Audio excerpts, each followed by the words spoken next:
Welcome to homemade recipes Tamil. இந்த வீடியோவை பார்த்து உங்களுக்கு பிடிச்சிருந்ததுன்னா மறக்காம லைக் பண்ணுங்க. நம்ம சேனலை ஃபர்ஸ்ட் டைம் பார்க்கக்கூடியவங்க கண்டிப்பா சப்ஸ்கிரைப் பண்ணுங்க.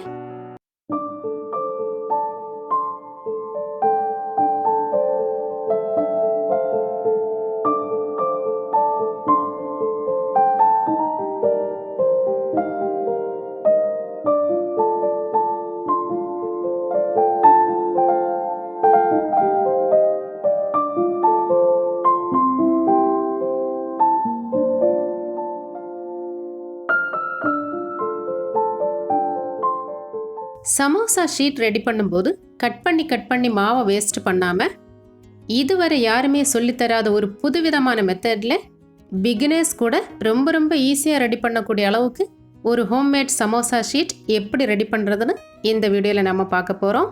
வீடியோவை ஸ்கிப் பண்ணாமல் கம்ப்ளீட்டாக பாருங்கள். ஃபர்ஸ்ட் இந்த சமோசா ஷீட் ரெடி பண்ண ஒரு மிக்சிங் பவுல் எடுத்து இதில் 2 கப் அளவுக்கு மைதா மாவு சேர்க்கலாம். கப்பில் மாவு அளந்து எடுக்கும்போது குவியலை எடுக்காமல் இதே போல் சமமான அளவில் எடுத்தால் போதும். இனி இது கூட தேவையான அளவு உப்பும் சேர்த்து ஸ்பூனால் கலந்து விடலாம். இப்படி உப்பும் சேர்த்து கலந்து விட்டதுக்கு அப்புறமா இனி இந்த 2 கப் மாவுக்கு மாவு அளந்தெடுத்த அதே கப்பில் தான் 1/2 கப் அளவுக்கு தண்ணி எடுத்திருக்கேன். இந்த 1/2 கப் தண்ணியே போதுமானதாக இருக்கும். இனி இந்த தண்ணியை மாவில் ஃபுல்லாகவே சேர்க்கலாம்.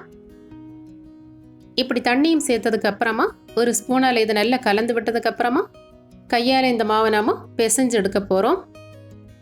பொதுவாக நம்ம சப்பாத்திக்கு பரோட்டாக்கெல்லாம் சேர்க்குற அளவுக்கு தண்ணி இதில் சேர்க்கக்கூடாது. இனி இதில் 2 டீஸ்பூன் அளவுக்கு எண்ணெயும் சேர்த்து இப்படி கலந்து விட்டுட்டு இனி கையால் பிசைஞ்சு எடுக்கலாம். தண்ணி சேர்த்ததுமே நம்ம கையால் பிசைஞ்சு எடுக்கலாம். ஆனால் இந்த தண்ணி மாவில் மிக்ஸ் ஆகிறதுக்கு முன்னாடி நம்ம கையால் பிசையும் போது நம்ம கையில் எல்லாம் மாவு ஒட்டி பிடிக்கும். அதனால தான் ஃபஸ்ட்டு ஸ்பூனால் மிக்ஸ் பண்ணி விட்டுட்டு அதுக்கப்புறமா கையால் பிசைஞ்சு எடுக்க போகிறேன். இப்படி நம்ம செய்தோன்னா இந்த மாவு அதிகமாக கையில் ஒட்டி பிடிக்காது. நம்ம 1/2 கப் அளவுக்கு தான் தண்ணி சேர்த்துருக்கோம். அதனால் இந்த மாவு நம்ம பிசையும் போது கொஞ்சம் கெட்டியாக தான் இருக்கும். கெட்டியாக இருக்குன்னு இதில் இன்னும் தண்ணி சேர்க்க வேண்டாம், அப்படியே இருக்கட்டும். நல்ல கெட்டியான ஒரு மாவாக தான் இதை நம்ம பிசைஞ்சு எடுக்க போகிறோம்.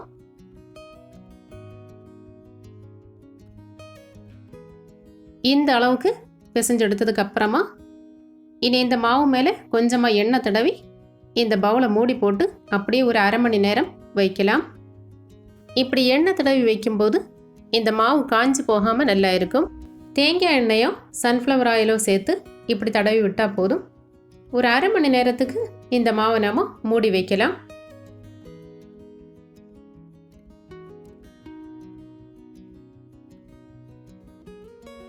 இனி இந்த சமோசா ஷீட்டை நாம் சப்பாத்தி மாதிரி வட்டமாக தேய்ச்செடுக்காமல் ஒரு புதுவிதமான மெத்தடில் கட் பண்ணி எடுக்க போகிறோம். இதுக்கு இந்த மாதிரி ஒரு லாங் சைஸ் நோட் எடுத்திருக்கேன். இந்த நோட் புக்கில் சென்டரில் இருக்கக்கூடிய ஒரு ஷீட் பேப்பரை நான் கட் பண்ணாமல் அப்படியே முழுசாக எடுத்து வச்சுருக்கேன். இந்த பேப்பரை வச்சு தான் நம்ம இந்த சமோசா ஷீட்டை அளந்து கட் பண்ணி எடுக்க போகிறோம். 15 இன்ச் அளவுக்கு நீளமும் 12 இன்ச் அளவுக்கு உயரமும் இந்த பேப்பரில் இருக்கும். இந்த அளவுக்கு நாம் மாவை பரத்தி எடுத்தோன்னா கரெக்டாக 5 சமோசா ஷீட் ரெடி பண்ணலாம். இந்த 15 இன்ச் அளவுக்கு இருக்கக்கூடிய இந்த பேப்பரை ஒரு ஸ்கேல் எடுத்து 3 இன்ச் அளவுக்கு மார்க் பண்ணி நான் இதை 5ஆக பிரித்து வச்சுருக்கேன். இதே போல் 2 பக்கமும் மார்க் பண்ணி எடுக்கலாம். இப்படி நாம் பண்ணும்போது நமக்கு கொஞ்சம் கூட மாவும் வேஸ்ட் ஆகாது, சமோசா ஷீட்டும் எல்லாமே ஒரே அளவில் கரெக்டாக கிடைக்கும். அதுக்கு வேண்டிதான் இனி 2 சைடும் மார்க் பண்ணின இந்த அளவுகளை நேராக ஸ்கேல் வச்சு ஒரு கோடு போடலாம்.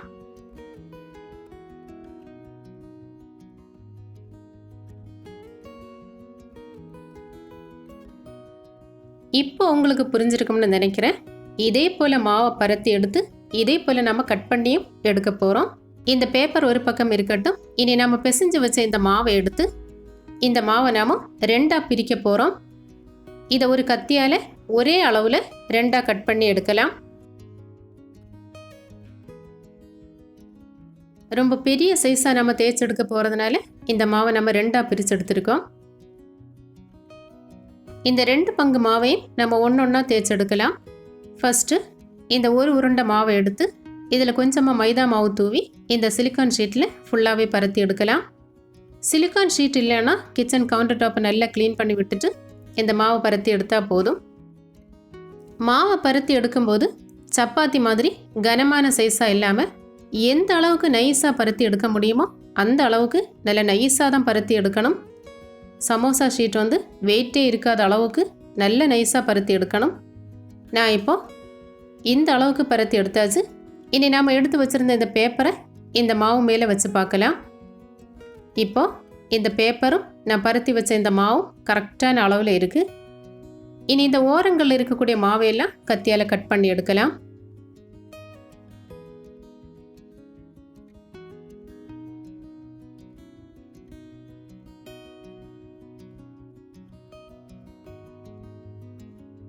இப்படி ஓரங்களில் இருக்கக்கூடிய இந்த மாவையெல்லாம் கத்தியால் கட் பண்ணி எடுத்ததுக்கு அப்புறமா இனி இந்த பேப்பரை கொஞ்சமாக இப்படி நீக்கி வச்சுட்டு நம்ம வரைஞ்சி வச்சுருந்த இந்த அளவில் சின்னதாக இந்த மாவில் ஒரு கட் போடலாம். இதே போல் அடுத்த பக்கமும் இந்த மாவில் சின்னதாக ஒரு கட் போட்டு எடுக்கலாம். ரெண்டு பக்கமும் இப்படி நம்ம சின்னதாக கட் போட்டுட்டு இந்த பேப்பரை வச்சு கத்தியால் இதே போல் நேராக கட் பண்ணி எடுத்தோன்னா அளவு மாறாமல் இந்த சமோசா ஷீட் கோணல் மாணலாக இல்லாமல் ஒரே அளவில் நல்ல நீட்டாக நமக்கு கட் பண்ணி எடுக்க முடியும்.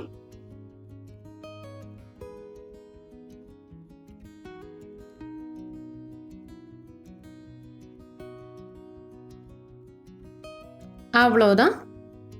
கொஞ்சம் கூட கோணல் மாடலாக இல்லாமல் நல்ல நீட்டான ஒரு சமோசா ஷீட் கட் பண்ணி எடுத்துட்டோம். இனி இது எல்லாத்தையும் அடுக்கி வைக்கலாம்.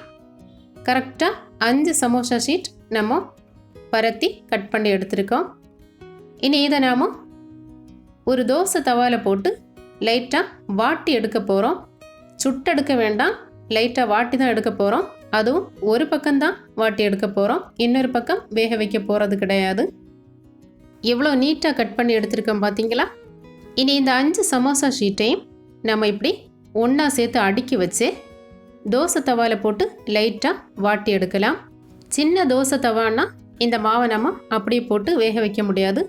ஒரு பக்கமாக கையால் பிடிச்சி வச்சுட்டு இந்த மாதிரி 2 சைடும் இப்படி திருப்பி திருப்பி போட்டு லைட்டாக இந்த சூடில் வாட்டி எடுத்தால் போதும். இப்படி நம்ம பண்ணும்போது தீ மீடியம் ஃப்ளேமில் தான் இருக்கணும்.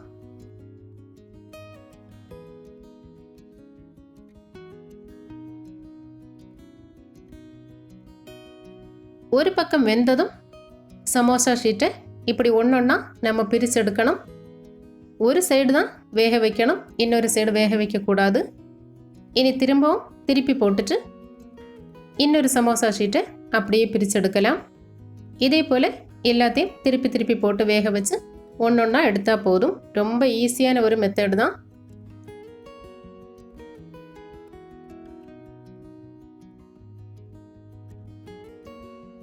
இனி ஸ்டவ் ஆஃப் பண்ணி இந்த சமோசா ஷீட்டை கொஞ்சம் ஆற விடலாம். ஆறுனதுக்கப்புறமா இது எல்லாத்தையும் ஒன்றொன்னா அடுக்கி வைக்கலாம். இந்த சமோசா ஷீட்டோட ஒரு பக்கம் மட்டும் நம்ம தோசை தவாவில் போட்டு எதுக்கு இப்படி வாட்டி எடுத்துருக்கோம்னா, இது எல்லாத்தையும் ஒன்றொன்னா அடுக்கி வைக்கும்போது இந்த மாவும் ஒன்றோட ஒன்று ஒட்டி பிடிக்காமல் எடுக்கும்போது தனித்தனியாக வாரதுக்கு வேண்டிதான். இனி வேக வச்ச ஒவ்வொரு பக்கமும் கீழே இருக்கிறது மாதிரி இந்த மாதிரி ஒன்றொன்னையும் அடுக்கி வைக்கலாம். இனி நம்ம ரெடி பண்ணின இந்த சமோசா ஷீட்டை வச்சு எப்படி மடக்கி எடுக்கிறதுன்னு பார்ப்போம். இந்த மாதிரி கோன் ஷேப்பில் இப்படி மடக்கினதுக்கு அப்புறமா இந்த சைடு வந்து நம்ம சமோசா ஃபில்லிங்ஸை வச்சு திரும்பவும் அதே போல் கோன் ஷேப்பில் இப்படி மடித்து விட்டால் போதும். ரொம்ப ஈஸியான ஒரு மெத்தட் தான். கடைசியாக மிச்சம் இருக்கக்கூடிய இந்த மாவை உள் பக்கமாக இப்படி நம்ம சொருகி வச்சா போதும். சூப்பரான ஒரு சமோசா ரெடி ஆகிடும்.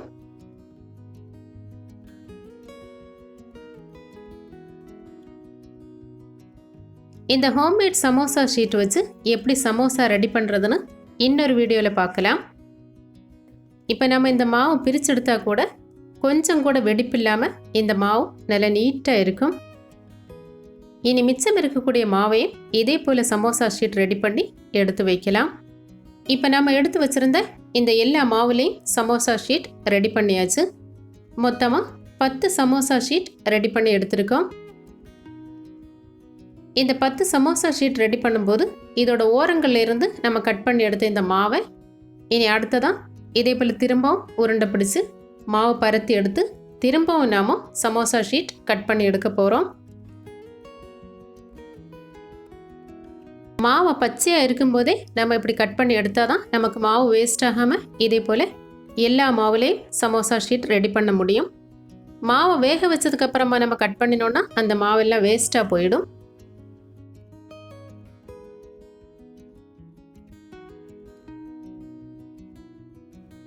இப்போ ஓரங்கள்லேருந்து கட் பண்ணி எடுத்த இந்த மாவில் நான் 2 சமோசா ஷீட் ரெடி பண்ணியாச்சு. இனி திரும்பவும் இந்த மாவு வச்சு ஒரு சமோசா ஷீட் ரெடி பண்ண போகிறேன். அப்போ மொத்தமாக நம்ம கட் பண்ணி எடுத்த இந்த மாவை வச்சு 3 சமோசா ஷீட் ரெடி பண்ணியிருக்கோம். ஒரு துளி மாவு கூட வேஸ்ட் பண்ணாமல் இந்த 2 கப் மாவில் 13 சமோசா ஷீட் நம்ம ரெடி பண்ணியிருக்கோம். எந்த அளவுக்கு நம்ம மாவை நல்ல நைஸாக பரத்தி எடுக்கிறோமோ அந்த அளவுக்கு இந்த சமோசா ஷீட்டோட எண்ணிக்கையும் கூடுதலாக இருக்கும். என்னோட இந்த ஐடியா உங்களுக்கு பிடிச்சிருந்துன்னா வீடியோவுக்கு மறக்காமல் ஒரு லைக் பண்ணுங்கள். நான் திரும்பவும் என்னுடைய தேவைக்காக 2 கப் மாவு கூட எடுத்து மொத்தமாக 26 சமோசா ஷீட் ரெடி பண்ணி வச்சுருக்கேன். இதே போல் ஒரு சமோசா ஷீட் நீங்களும் ட்ரை பண்ணி பார்த்துட்டு உங்களோட கருத்துக்களையும் மறக்காமல் கமெண்ட் பண்ணுங்கள். இந்த வீடியோ நிறைய பேருக்கு நல்ல யூஸ்ஃபுல்லாக இருக்கும்னு நினைக்கிறேன். யூஸ்ஃபுல்லாக இருந்ததுன்னா இந்த வீடியோவை உங்கள் ஃப்ரெண்ட்ஸ் அண்ட் ஃபேமிலிக்கும் மறக்காமல் ஷேர் பண்ணுங்கள். நம்ம சேனலை யாராவது புதுசாக பார்க்குறீங்கன்னா மறக்காமல் சப்ஸ்கிரைப் பண்ணிவிட்டு பாருங்கள். நீங்கள் பண்ணக்கூடிய நல்ல நல்ல கமெண்ட் எல்லாம் படிக்கும்போது மனசுக்கு அவ்வளோ சந்தோஷமாக இருக்கும். மறக்காமல் கமெண்ட் பண்ணுங்கள். இதே போல் நல்ல நல்ல ரெசிபியுமா அடுத்த வீடியோவில் சந்திக்கலாம். தேங்க்யூ.